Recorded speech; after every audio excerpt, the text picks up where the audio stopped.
When fielding a ground ball, if you've ever had a ground ball skip over your right shoulder or your throwing hand, shoulder, this could be why, right? So when approaching a ground ball, if the ground ball is hit straight at us and we go to approach the ground ball straight on towards home plate, this could be the reason why the ball's jumping over your right shoulder, right? It's because then once we go to field the ground ball, where do we got to get our momentum going? We got to get our momentum going to first. And if we're doing that, say that this ball that's closest to me is hit from home plate, right? If I'm fielding it like this, well, now I'm moving towards home plate, and now I'm going to leave it in the dust, right? Because we're taught catch the ball right in front of us, right? Well, that's not necessarily true. What we want to do is we want to try to set our body up in order to be able to catch the ball on our glove foot, inside of our glove foot. Here is why. If I approach that ground ball and I go and approach it towards the inside of my glove foot, I'm moving towards first base. Now once I go to catch the ball, it's going to be right in front of me, right? Right in the center. But if we go and approach that ground ball and we go to the center, well, now we could potentially be leaving that ground ball this way. Now it's going to get that hop over our shoulder, right?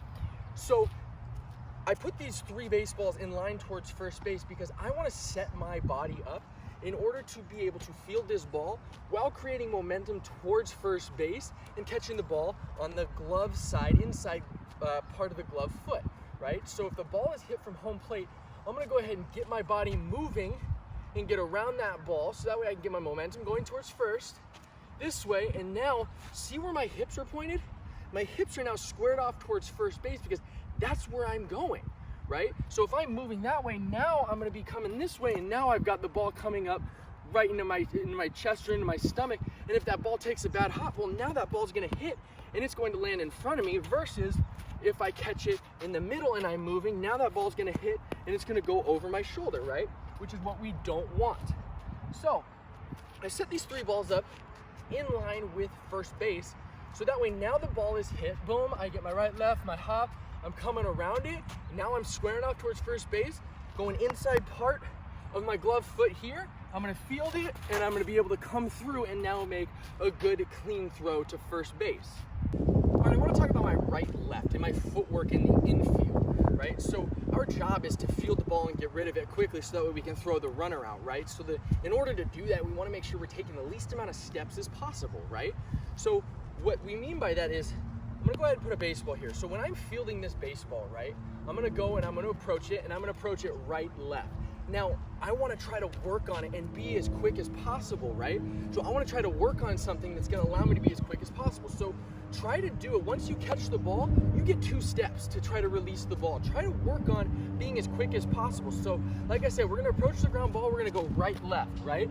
So right when we go and approach the ground ball, doing right, left, we've got 2 steps. So think about it like this. We've got right, left, field it, catch it, and then we've got right, left, and we've got to get rid of the baseball. So we've got a total of 4 steps, 2 before we catch it, 2 after we catch it, to field the ground ball and to get rid of the ground ball, right?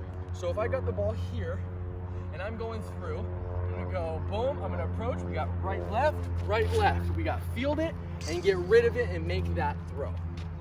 When is the one time it's acceptable to take extra steps in the infield?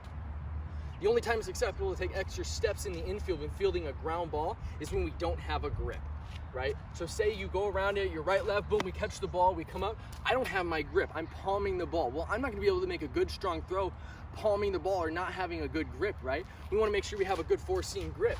So the only time we can take extra steps is when we don't have a grip. So I feel that, boom, I don't have it, I'm staying low and I'm gaining ground and I'm moving my feet towards first base while I collect a grip. Now notice what I said there, I'm gaining ground, right? If we don't have a grip, we are still gaining ground towards first base because that runner is running and every step we take, he's taking. So let's cut that distance by taking extra steps towards the base we want to throw. Until we have a good grip, we make a good strong throw.